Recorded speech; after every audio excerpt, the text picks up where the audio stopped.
them? No, we have a copy. You have a copy. Okay. And we also sell them in our store too, as well as Don Benson's books and Evelyn's. Oh, just thought I'd throw that one in. Okay. Now for our next guest is Neall Ryon, co-host of the World Poetry Cafe radio show, poet with a new book coming out. This book is From the Other Side, a book of poems and short stories that recognize the creativity is a gift from somewhere outside of a common consciousness. It is from the other side of everyday awareness. Please welcome Neall Ryon.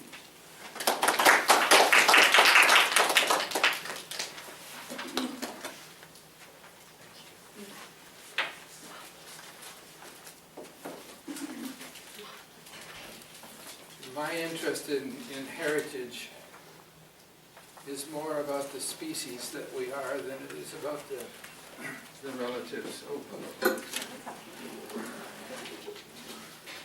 No, I'm good. No, yeah, we're good.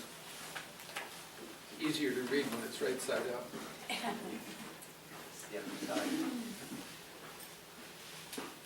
So, what I write about is about the awareness that creativity brings to us, the awareness, the awareness of our interior landscape and where that comes from. So my first offering tonight is the poet. The voice that speaks to us through the poet transforms a simple wordsmith into a profound speaker of wisdom. One who puts pen to paper or fingers to keyboard so that we all may hear the insight and wisdom that springs forth from the words. Words waft and weave in the air, emanating from the poet, expressing passion and humor with intention to share the recognition of our common humanity.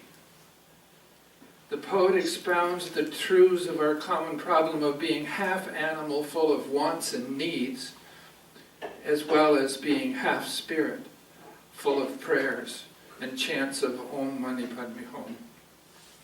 The poet responds to a voice that reaches down from the other side, through the noise and clatter of the mind, and speaks to the poet, accepting or resisting when that voice gets shared. We call that poetry. And them that give voice to this gift, we call them poets. In the beginning of time, the voice spoke the poem around the fire, and then told it again, painted onto the walls of the caves.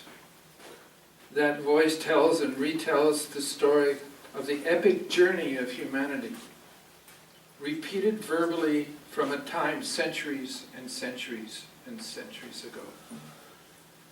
The voice that utters these words speak from the deepest, darkest part of our memory, beyond conscious thinking, but recognized by our collective memory. The poetic voice can be understood by every human being in this world, without regard to race, color, ethnicity, gender, or religious belief. Poetry speaks to everyone as we share a common memory emerging from a distant past. It is the voice that spoke to the poets who wrote the Iliad, the Odyssey, the Epic of Gilgamesh, the Rhyme of the Ancient Mariner, and Ozymandias, King of Kings. It is a voice that spoke to our forebears, and we recognize a few of the names: Ovid, Homer, Poe, Shelley, Coleridge, Thomas, and untold others in every language in every time. Poets who speak to us of our common ancestry from when we became aware that life is a series of experiences of tragedy and of joy.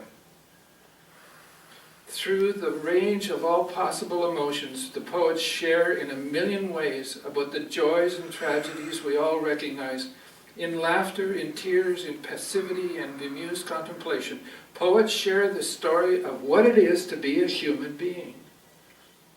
The story of life from caveman to spaceman.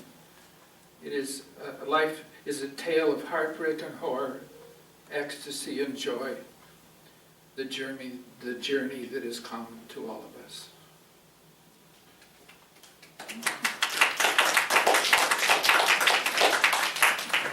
Exactly a year ago, I was walking down the stairs with Candace, and she said, "Do you write poetry?" I said, "Well, it turns out I've just written one." And she said, "Okay, you're going to read it tonight." And I said, "No way. Please, an audience and me share my poetry?" She said, "You're going to read it." So she came up to introduce me, even though I said I wouldn't do it. Thank you, and I'd like to share that poem back to you again tonight. So, it actually speaks of heritage. It's a heritage that we of the European descendants know it better than most, but it's called "The Church with No Roof." A boy stood in the doorway to the church with no roof. It also had no windows and had no doors. The walls still stood, but between them lay the rubble. Just yesterday it was a whole church with a roof and windows and doors. He had walked by here just yesterday on his way to school, as he does every day on his way to school. Just yesterday it was a whole church with a roof and windows and doors. Just yesterday his world was whole, that had roofs and windows and doors. Just yesterday he had a father. Proudly he marched alongside as the soldiers 2 by 2 passed the church and boarded their train to fate. But this day is different, for the church had no roof. And he no longer had the secure knowing of where his father was. Just yesterday his pride was whole, with a roof and windows and doors. Mother says we are safe in the underground, but he feels his mother's fear, the fear that teaches him to be afraid of those he does not know. The confusion of emotion inside, for love for some and vengeful feelings for others. He dare not think that they hate him so, that they wish his family dead. Just yesterday his emotions were whole, with a roof and windows and doors. He has a place inside where he hides all the fear-filled feelings. The uncertainty of existence must not show. He dare not think what horrors might befall him as he sleeps. He dare not ask, why do they hate us so? Just yesterday his love was whole, with a roof and windows and doors. His fleeting thoughts, I don't want my dad to be dead like my mate's dad. I don't want the bombs to hurt my mom. I need to protect her. There is only one mother and one father allowed per family. All the rest are strangers. I am afraid. Just yesterday his family was whole, with a roof and windows and doors. He lives on a street where the houses have roofs and windows and doors to keep the dampness and the cold out. Just yesterday he had a mom and dad to holiday with and be safe. But today brings the knowledge his world has been bombed, while just yesterday the roof was whole and the windows and doors intact. It is the same world, but his view has been shifted. This child's soul has been hurt, and the world is now an unsafe place. It is a place where bombs are dropped with the intention of killing and destroying. Just yesterday, this church was a whole church with roof and windows and doors. And for a moment, as I stood there, I was the boy standing in front of the entrance of the church in Portsmouth, England. The entrance to the church had no roof and no windows and no doors, thinking of the child who stood in this experience of learning. Stand in front of any church or any temple or any mosque and imagine it with no roof and no windows and no doors, and imagine the boy in any nation, in any culture, in any language standing there, were just yesterday. For them, their world was whole, with a roof and windows and doors.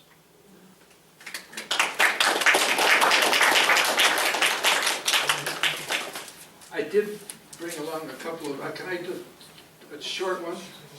Okay, that's not this one. Voices of Heritage.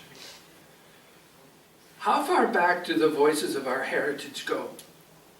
How far back do the voices that speak to us today go? Do the voices of creatures long extinct still speak to us of words of worlds that no longer exist? We are evolving creatures, genetically anchored to the past, striving to enter into the future.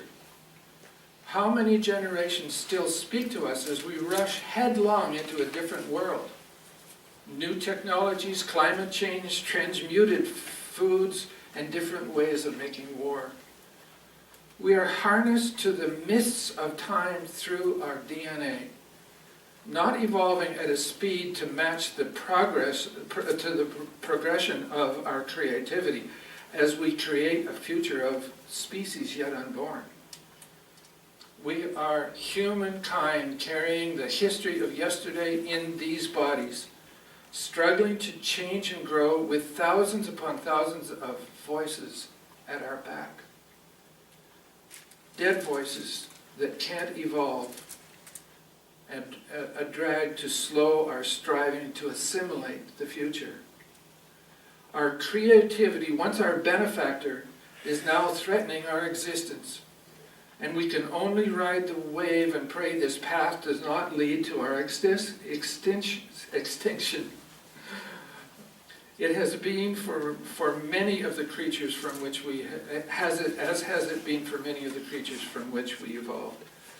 What will become of this wonderland of creativity, our Mother Earth, our Gaia?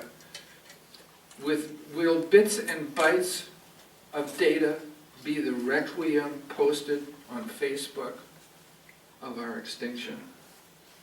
Or will we reinvent ourselves to reclaim the gardening that was once ours? Thank you so much. Thank you.